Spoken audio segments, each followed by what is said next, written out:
여러분 안녕하십니까? 저희 생애빛 성경 연구 방송에 오신 것을 진심으로 환영합니다. 여러분, 하나님께서 우리 인간들을 구원하시는 방법이 무엇입니까? 하나님께서 어떻게 인간들을 그들의 죄에 노예된 상태에서 구원해 내시는 것입니까? 과거의 죄들의 기록들을 용서하시는 것뿐만 아니라 실제로 그들이 묶여서 살고 있는 죄의 파워에서 구원해 내시는 방법이 과연 무엇입니까? 물론 우리가 너무나 잘 알고 있는 답변이지요. 하나님께서 인간들을 저들의 죄에서 구원하시는 유일한 방법은 바로 십자가입니다. 과거에 지은 죄들을 용서하시는 것만이 아니라 실제로 매일매일 우리를 우리의 죄의 습관들과 욕심들의 파워에서 구해내시는 하나님의 능력은 십자가인 것입니다. 우리가 자주 부르는 찬송가 중에 주 달려 죽은 십자가, 우리가 생각할 때에 세상에 붙은 욕심을 헛된 줄 알고 버리네. 우리가 그런 찬송을 자주 부릅니다. 여러분, 우리의 마음속에서 죄를 해결하시는 하나님의 유일한 방법은 바로 십자가인 것입니다. 우리가 십자가를 자주 쳐다보고 명상할 때, 십자가 밑에 가서 우리가 무릎 꿇을 때 우리 마음속에서 세속적이고 인간적인 이기적인 욕심이 다 빠져나가서 하나님만을 위해 살고 주님의 영광을 위해 살고 싶은 욕망이 우리 마음 가운데 용솟음치게 되는 것을 경험케 되는 것입니다. 그러므로 십자가는 하나님께서 우리를 구원하시는 방법입니다. 왜 십자가가 우리를 죄의 힘에서 구속하는 힘이 있을까요? 많은 사람들은 십자가를 우리의 죄를 용서하시는 일에, 우리의 과거의 죄를 사하시는 일에만 국한시켜서 이해하려고 애를 씁니다. 우리 죄를 대신 지신 하나님의 고통으로만 이해하려고 애를 씁니다. 하지만 그 이상의 큰 이 의미가 있는 것을 우리가 알고 있어야 되지 않겠습니까? 십자가는 갈바리에서 시작되고 끝난 것이 아닙니다. 십자가는 그 훨씬 이전부터 시작되었고 또한 지금도 사실은 갈바리 십자가의 고통이 하나님의 마음 가운데서 끝난 것이 아닙니다. 십자가는 예수 그리스도의 죄를 지시는 육신과 정신적인 그런 고뇌만 보여주는 것이 아닙니다. 만약 그렇다면 멜 깁슨 씨가 만든 The Passion of Christ, 그 영화가 옳다고 보아야겠죠? 여러분들이시요, 그 영화는 사실은 그 예수님의 그 십자가를 지시는 육신적인 고통, 그 고통을 통해서 우리가 마치 구원받는 것처럼 그 십자가의 육신적인 고통에만 초점을 맞추어서 영화를 만들었습니다. 여러분, 그러나 사실은 십자가의 고통은 하나님의 마음속에 있는 그 정신적인 영혼의 고통이 더 큰 것입니다. 십자가는 창세 전부터 시작되었습니다. 하나님께서 이 세상을 창조하시기 이전부터 사실은 십자가가 시작된 것이나 마찬가지입니다. 그리고 지금도 계속 중입니다. 십자가는 하나님의 마음이고 성품입니다. 십자가는 하나님의 특별한 계시입니다. 십자가의 사랑과 의미를 이해하게 될 때 죄의 힘이 우리 마음속에서 떨어져 나가게 되는 것입니다. 그래서 요한계시록 13장 8절에 말씀하기를 죽임을 당한 어린 양의 생명책에 창세 이후로 농명되지 못하고 이 땅에 사는 자들은 다 짐승에게 경배하리라 그랬어요. 여기 말씀하기를 창세 이후로 죽임을 당한 어린 양, 그렇게 말을 했어요. 여러분, 영어 성경을 볼까요? 영어 성경에 이렇게 말씀했습니다. And all that dwell upon the earth shall worship him, whose names are not written in the book of life of Lamb, slain from the foundation of the world. 이 어린 양이 이 세상의 처음 기초부터, 그 처음 시작될 때부터, 창조될 때부터 계속되어 온 그런 그때부터 죽임을 당해온 어린 양, 그렇게 성경은 기록하고 있습니다. 참 이상하죠? 이것이 도대체 무슨 말씀일까요? 여러분, 예수님은 창세 전부터 십자가의 그늘 밑에서 살아오셨다, 그런 뜻입니다. 만일 우리가 일주일 후에 트럭에 받쳐서 9시간 동안 고통을 느끼다가 죽는다는 사실을 미리 안다면, 여러분들이 만약에, 참 이건 안 좋은 얘기지만 만약 여러분들이 말이죠, 이제 오늘 조금 있으면 이제 밖에 나가서 있다가 트럭에 치여서 한 9시간 동안 고통을 많이 하다가 죽을 것을 미리 안다면, 여러분이시여, 그러면 우리의 마음이 지금부터 얼마나 고통스럽겠습니까? 내가 한 달 후에, 아니 1년 후에, 몇 주일 후에 그런 사고로 죽을 것이라고 미리 안다면 우리 마음 가운데 얼마나 큰 어려움과 고통이 있을까요? 여러분, 창세 전부터 예수님께서는 십자가의 그늘 밑에 사셨다 그 말입니다. 예수님께서 항상 하늘에서 우리 죄인들을 위해서 이 땅에 성육신 하셔서 이 땅에서 돌아가실 것을 미리 다 내다보시고 사셨기 때문에 예수님의 고통은 사실은 인간이 범죄한 다음에 대신 죄를 지시고 대속하시겠다고 계획하신 그때부터 사실은 십자가의 고통이 우리 구세주 예수님의 마음 가운데 있었습니다. 하늘에 계실 때부터 십자가의 고통이 있었습니다. 그러나 이 땅에 성육신 하신 후에는 예수님께서 12살 때부터 십자가를 지실 것에 대해서 알기 시작한 것입니다. 여러분 좀 성경을 좀 볼까요? 여러분 성경을 보면 누가복음 2장 40절부터 52절까지 있는 말씀을 잠깐 좀 보아야 합니다.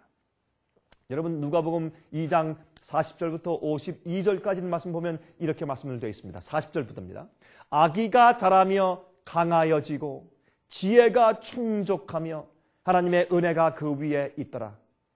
그 부모가 해마다 유월절을 당하면 예루살렘으로 가더니 예수께서 12살 될 때에 저희가 이 절기에 전례를 쫓아 올라갔다가 43절입니다. 그 날들을 마치고 돌아갈 때에 이 아이 예수는 예루살렘에 머무셨더라 그랬습니다. 그 부모는 이를 알지 못하고 동행 중에 있는 줄로 생각하고 하루길을 간 후 친족과 아는 자 중에서 찾되 만나지 못함에 찾으면서 예루살렘에 돌아갔더니 그랬습니다. 그런데 여기 보면 46절부터 참 여기 아주 흥미있는 말씀이 있어요. 잘 들어보십시오. 사흘 후에 성전에서 만난 즉, 여러분 예수님께서 사실은 12살 때 처음 유월절 예식에 참석을 했습니다. 유월절 절기에 참석했어요. 그런데 이제 요셉과 마리아가 친척들을 만나고 아는 사람을 만난 다음에 너무 기뻐서 그들과 대화하다가 그만 예수님이 자기들과 함께 여행 중에 있지 않은 것을 그들이 알아보지 못했습니다. 그래서 그들이 찾다가 예루살렘에 돌아가 보니까 거기서 예수님께서 선생들과 랍비들과 함께 아주 심각하게 성경을 토의하고 있는 것을 발견하게 되었단 말입니다. 그런데 여기 보세요. 사흘 후에 성전에서 만난 즉 그가 선생들 중에 앉으사 저에게 듣기도 하시며 묻기도 하시니 듣는 자가 다 그 지혜와 대답을 기이 여기더라. 그 부모가 보고 놀라며 그 모친은 가로되 아이야 어찌하여 우리에게 이렇게 하였느냐 보라 내 아버지와 내가 근심하여 너를 찾았노라. 예수께서 말씀하시되 어찌하여 나를 찾으셨나이까 내가 내 아버지의 집에 있어야 될 줄을 알지 못하셨나이까 하시니 양친이 그 하신 말씀을 깨닫지 못하더라. 예수께서 한 가지로 내려가사 나사렛에 이르러 순종하여 받드시더라. 그 모친은 이 모든 말을 마음에 두니라. 예수는 그 지혜와 그 키가 자라가며 하나님과 사람에게 더 사랑스러워 가시더라 그랬습니다. 여러분 여기 있는 말씀을 보면 예수님께서 자라실 때 우리 인간과 똑같은 입장에서 성장하시면서 예수님의 이해와 지혜와 지력이 점점 자라갔다 그랬습니다. 다시 말해서 예수님께서 아기로서 태어나셨을 때 예수님께서는 그가 하늘에 계셨을 때의 기억을 기억하지 못했을 것입니다. 그는 이 세상의 모든 아기들처럼 태어나셔서 인간의 아기가 생각할 수 있는 그 이상의 것을 알지 못하셨습니다. 그래서 예수님께서 인간이 되셔서 인간으로 성장하면서 사신 분이었죠. 예수님은 물론 하나님이었습니다. 예수님께서는 인간으로 사셨지만 그러나 하나님이었습니다. 그러나 예수님께서 완전히 인간으로 성장하시는 경험을 하신 것이에요.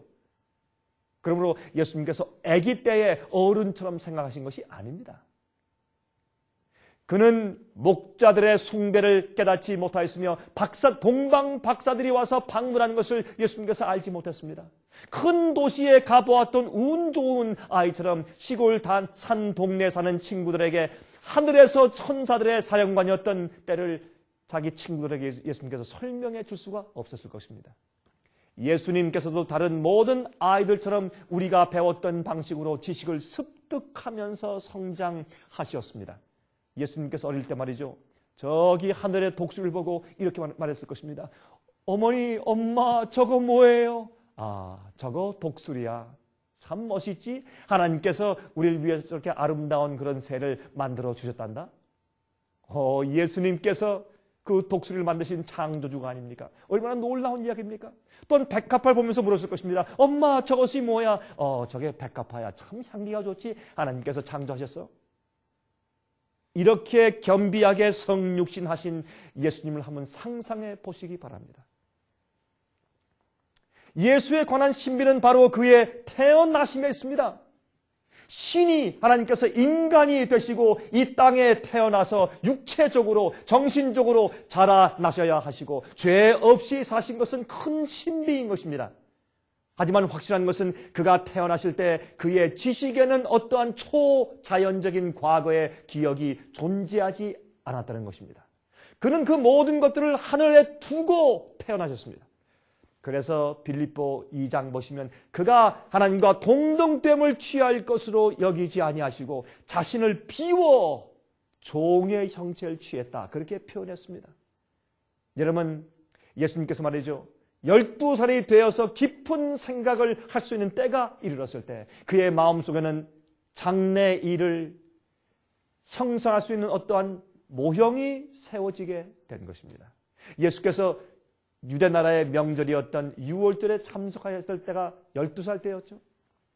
처음으로 예수님께서 유명한 상원들과 하얀 두루마기를 입은 제사장들이 피 흘리는 희생 제물을 제단에 올려놓는 것을 보게 되었다. 그 말입니다. 조심스럽고 경건하게 어린 예수의 마음은 희생양이 갖고 있는 상징적인 의미를 생각하게 되었을 것입니다. 제사장도 어느 누구도 그 의미를 설명하지 않았습니다. 그들은 제갈 물린 말처럼 묵묵히 그들이 이해할 수 없는 의식을 행할 뿐이었습니다. 4천년 동안 하나님의 백성들은 죄를 용서받기 위하여 짐승의 피를 바쳐왔습니다. 성소에 가서 양과 염소를 바쳐왔습니다. 그러나 아이들이 왜 이러한 일을 이렇게 행합니까? 라고 물으면 별로 답변을 시원스럽게 해주는 자가 없었을 것입니다. 아무도 신비스러운 그 희생의식을 잘 정확하게 설명할 수가 없었어요. 아마 예수님께서 그것을 보시면서 소나 염소의 피가 정말로 죄를 없앨 수 있을까 하고 의아해 했을 것이며 또한 유월절날 성령께서 예수님의 마음 가운데 가르침을 주었지 않겠습니까? 어린 예수는 다른 아이들처럼 친구들과 잡담과 놀이를 하지 아니하고 심지어는 부모도 어떻게 할 수 없는 깊은 생각에 빠지게 되었을 것입니다. 피를 뿌리는 그 장면이 우리 예수님의 어린 마음 속에 깊이 아른거렸을 것입니다. 바울은 예수님께서 처음으로 짐승들의 피가 우리의 죄를 속할 수 없다는 것을 깨달았을 때 그 마음에 어떠한 변화가 일어났는지에 대해서 설명을 해놓았습니다. 여러분, 성령께서 말씀하실 것입니다. 예수여, 예수여, 바로 이 희생양이, 이 유월절 양이 바로 세상 죄를 지고 가는 바로 당신입니다. 그때 예수님께서 12살 때 깊은 인상을 받고 감동을 받았을 것입니다. 예수님께서 이 땅에 오시기 전에 하늘에서 십자가를 지시기로 여러분과 저의 죄를 대속하기 위해서 십자가를 지시고 우리 대신해서 죄의 값을 갚으시고 우리가 죄로 인해서 하나님의 자비가 없이 고통당해 죽는 그 두려움, 그 사망을 우리 대신 당해 주시기로 주님께서 결정을 하셨습니다. 어디에서요? 하늘에서.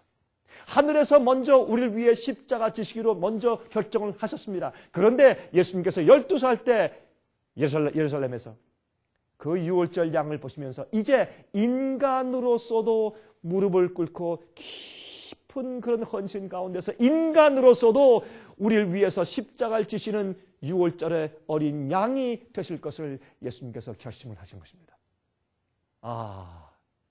그때 예수님께서 심오한 결심을 하게 되었습니다.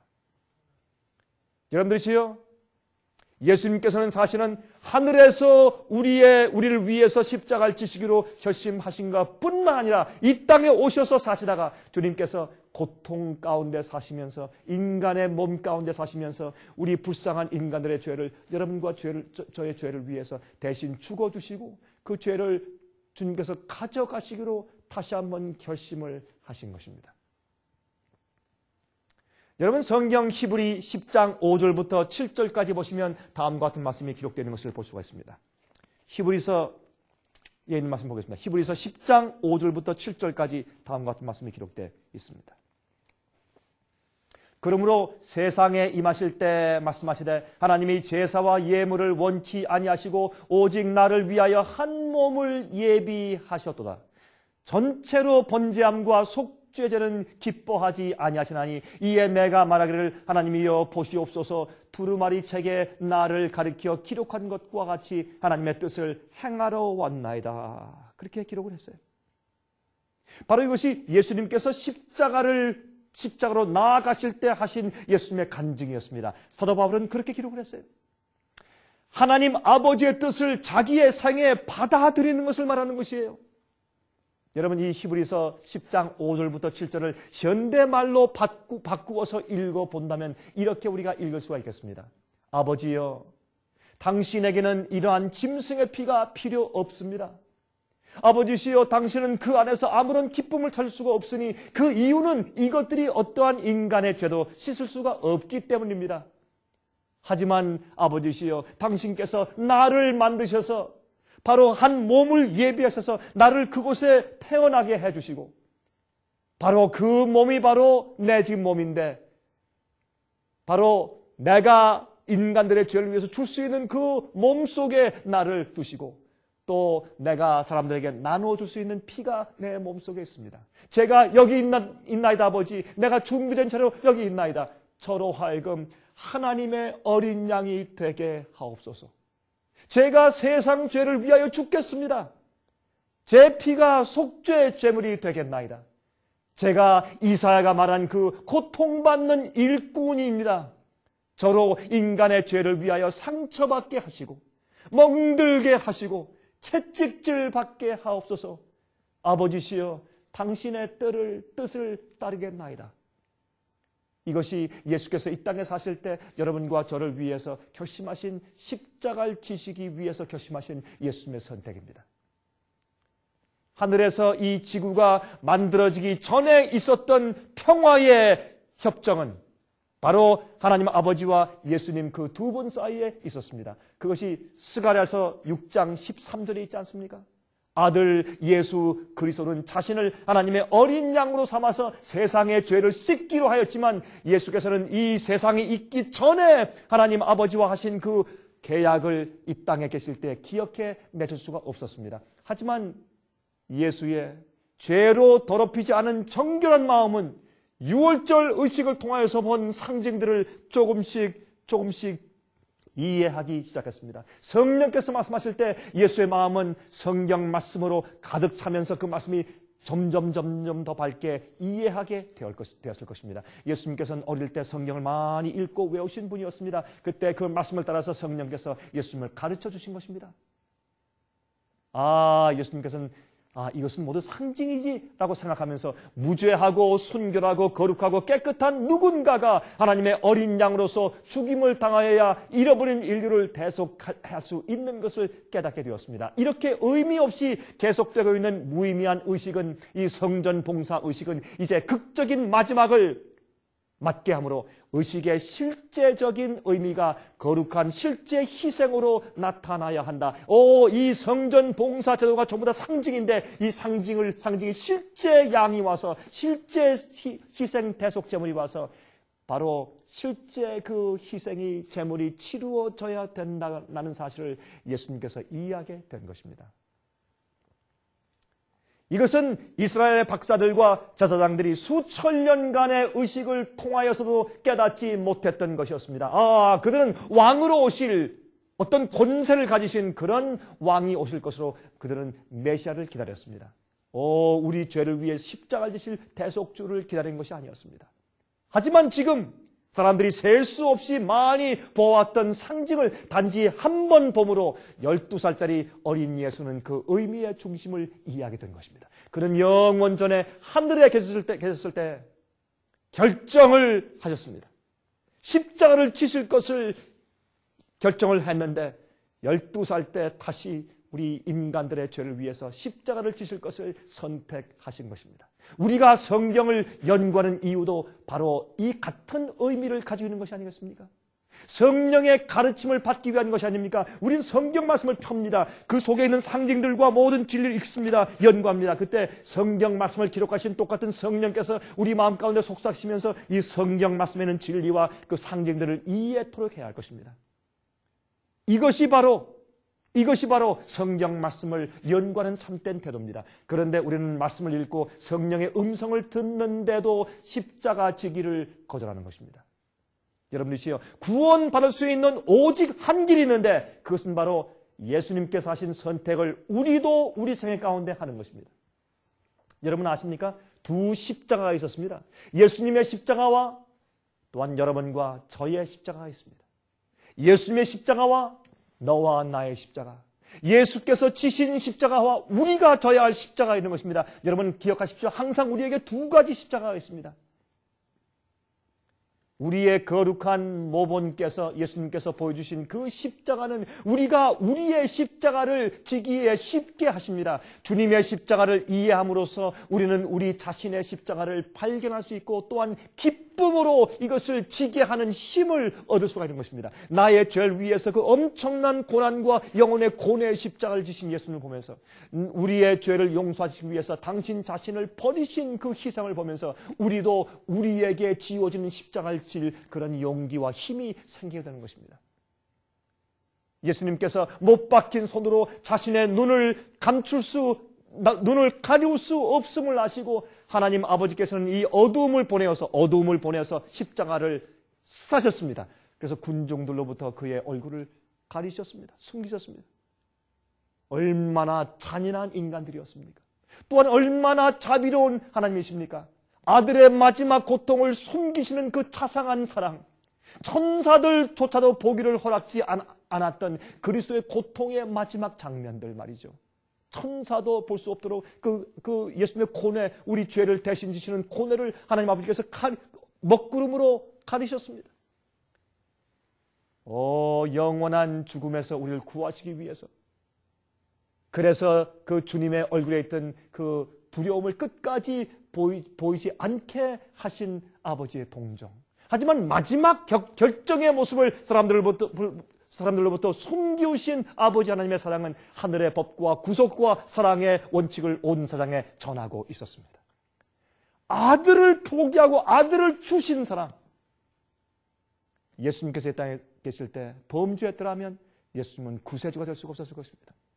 여러분들이시여, 희망은 영원히 사라졌지만 사랑은 견뎠습니다. 고린도전서 13장 13절에 말씀하기를 그런즉 믿음, 소망, 사랑 이 세 가지는 항상 있을 것인데 그 중에 제일은 사랑이라고 그랬어요. 믿음은 보이지 않지만 실제로 존재하는 것에 대한 의지입니다. 그러나 사랑은 보이지 않고 존재하지 않는 것을 위해서 희생할 수 있습니다. 믿음은 하늘에 가서 믿음은 없어집니다. 더 이상 믿을 필요가 없어요. 예수님께서 마지막 순환을 통과하실 때 그 마음과 영혼은 오직 죽어가는 인류를 위한 사랑으로 가득 차 있었기 때문에 그에게는 부활과 영생의 희망이 전혀 없었지만 앞으로 내가 부활할 것인가 하는 그런 희망이 사라졌어요. 나의 하나님 어찌 나를 버리십니까? 라고 예수님께서 절규했지 않습니까? 그럴 때 내가 인간들을 위해서 영원히 내가 죽겠습니다. 다시는 부활하지 않고 내가 영원히 죽어버린 그럴 가능성이 있을지라도 나는 십자가를 지겠습니다 하는 그런 엄청난 사랑을 우리에게 보이신 것입니다. 여러분, 그래서 사랑은 진리와 함께 기뻐한다 그랬어요. 예수님께서 십자가 돌아가실 때 희망은 완전히 사라졌습니다. 그러나 예수님의 사랑은 그것을 견디게 만들었습니다. 여러분들이시여, 우리의 생애도 마찬가지입니다. 주님께서 그렇게 하신 그 예수님의 생애를 보면서 정말 인간을 사랑하는 마음이 모든 고난을 견딘 것처럼 우리도 이 세상에서 우리가 지는 십자가의 고통을 견딜 수 있게 되는 것입니다. 여러분, 성경을 말합니다. 믿음, 소망, 사랑, 그 중에 제일은 믿음, 소망, 사랑, 이것은 항상 있을 것인데 그 중에 제일은 뭐라고요? 사랑이라고요. 예수께서 마태복음 16장 24절에 말씀했습니다. 누구든지 나를 따라오려거든 어떻게 해요? 자기를 어떻게 해요? 부인하고 자기 십자가를 지고 나를 쫓을 것이니라. 예수님께서 앞으로 구원받는 자들 앞에 있는 즐거움을 보시고 십자가를 참으셨어요. 마찬가지입니다. 여러분들이시여, 우리에게도 십자가가 있습니다. 우리가 주님을 믿고 따르고 진리대로 살고 성경에 있는 빛대로 살기 위해서 결심하고 주님을 따라 나갈 때, 주께서 십자가를 지신 것처럼 주님 따라 나갈 때 우리가 져야 할 십자가가 우리에게 옵니다. 여러분들이시여, 여러분들은 십자가를 어떻게 지십니까? 주님을 믿고 용서받고 구원 얻긴 좋아하지만, 그러나 주님께서 허락하시는 십자가를 지기를 두려워하고 십자가를 혹시 거절하고 있지 않습니까? 두 가지 십자가가 있습니다. 예수께서 지신 십자가와 여러분과 제가 져야 할 우리의 십자가가 있습니다. 여러분, 주님께서는 하늘에서도 우리를 위해 돌아가시기로 결심하셨고, 이 땅에 오셔서도 우리 인간을 위해서 십자가 지기를 결심하시고 사랑으로 끝까지 갈바리까지 가셨습니다. 우리도 주님의 사랑에 빠지고 주님의 사랑을 우리 마음 가운데 가득히 심으면 우리도 주님을 따라 십자가 질 수 있습니다. 우리들에게 지정된 십자가가 있습니다. 예수님을 받아들이고 예수님을 구세주로 받아들일 때 우리는 십자가도 같이 받는 것입니다. 십자가의 고통은 우리를 죽이고 우리를 죄에서 해방되게 하고 정말 주님의 뜻대로 살게 만드는 것입니다. 십자가는 우리를 죄의 힘에서 해방시키는 능력이 있습니다. 제가 다음 시간 다시 뵙겠습니다. 안녕히 계십시오. 은혜 많이 받으셨습니까? 오늘 들으신 방송 설교 테이프나 지나간 방송 설교들을 듣기 원하시는 분들은 신청해 주시기 바랍니다. 오늘은 특별히 여러분들께 저희 생애의 빛 웹사이트에 대해서 소개해 드리고 싶습니다. 만일 여러분들께서 저희 웹사이트 sostv.net를 방문하신다면 여러분의 영적인 생활에 도움이 되실 놀라운 자료들을 많이 발견하시게 될 것입니다. 저희 웹사이트에 오시면 강병국 목사님의 은혜스러운 설교들을 직접 들으실 수 있고요. 지나간 살아남는 이들 월간지와 또 알기 쉬운 성경 공부와 주제별로 나누어진 진리들을 연구하실 수 있습니다. 벌써 많은 분들이 방문하셔서 새로운 삶의 비결을 깨닫고 기뻐하시면서 편지들을 보내오고 계십니다. 저희 생애의 빛 웹사이트를 꼭 한번 방문해 주십시오. 저희 웹사이트의 주소는 www.sostv.net입니다. 월간지나 테이프를 신청하실 분들을 위하여 저희 생애의 빛 무료 전화번호를 말씀드리겠습니다. 저희 생애의 빛 전화번호는 1-877-704-1004 1-877-704-1004번입니다. 미국 동부 시간으로 월요일부터 금요일까지 9시에서 5시 사이에 전화해 주시기 바랍니다. 그럼 다음 방송 시간까지 안녕히 계십시오.